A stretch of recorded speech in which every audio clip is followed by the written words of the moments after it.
ទាំងនេះគឺជាឋានសួគ៌លោកីឬមួយក៏ជារូបភាព AI ដែលបានផលិតមកមានឡានបើកនៅលើផ្លូវថ្នល់មួយរំពេចស្រាប់តែបើកឡើងហោះទៅលើអាកាសរួចហើយក៏ចុះទៅក្នុងបាតបឹង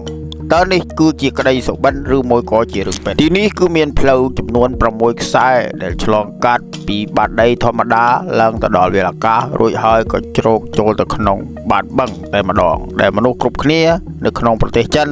តែចង់បើកកាត់និងបើកសាកនិងលំហែកាយជាការពិតណាស់ផ្លូវមួយខ្សែនេះគឺត្រូវបានបញ្ចប់ការសាងសង់និងដាក់ឲ្យប្រើប្រាស់នៅក្នុងឆ្នាំ2006ដែលផ្លូវមួយខ្សែនេះគឺឆ្លងកាត់នៅខេត្តស៊ូជូវនិងខេត្តជាងស៊ូដោយផ្លូវមួយខ្សែនេះត្រូវបានចាយលុយរហូតទៅដល់ 2.4000 លានរំបើឯណោះវាលាតសន្ធឹង7ចំណុចដែលមានប្រវែងចំនួន37គីឡូម៉ែត្រនិង6ផ្លូវដោយផ្លូវមួយខ្សែនេះត្រូវបានវិស្វករចិនត្រូវបានគូសវាសឲ្យសម្រាប់ផ្លូវនៅលើអាកាសគឺឲ្យខ្ពស់ផុតពីដីចំនួនពី30ឡើងទៅដល់40រហូតដល់50ម៉ែត្រដោយឆ្លងកាត់ភ្នំសម្រាប់ផ្លូវដែលឆ្លងកាត់ទឹកដែលវាស់ពីបាតទឹកចុះទៅក្រោមមានជម្រៅរហូតទៅដល់6ម៉ែត្រឯណោះបើយើងនិយាយអំពីផ្លូវមួយខ្សែនេះគឺជាផ្លូវមួយដែលវិស្វករនៅប្រទេសចិនអាចបំបែកឯកតកម្មបានព្រោះអីនៅប្រទេសដែលរីកចម្រើននិងប្រទេសដែលមានមួយចំនួនគឺហាក់បីដូចជាមិនសូវមានប្រទេសណាអាចធ្វើបានដូចបែបនេះនោះទេសម្រាប់ការសាងសង់ផ្លូវនីមួយៗត្រូវបានបិទផ្ចិតនិងចាក់បេតុងយ៉ាងក្រាស់និងការពារជំរាបទឹកមិនឲ្យជ្រាបចូលទៅក្នុងរូងនៅក្រោមដី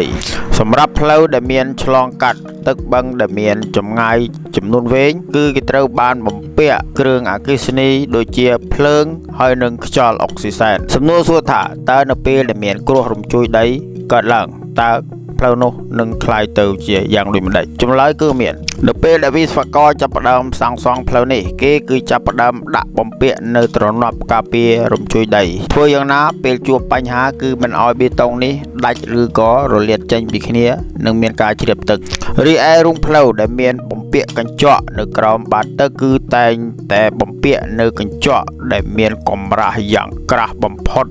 ដើម្បីការពារនៅទម្ងន់ទឹកនិងការពារនៅ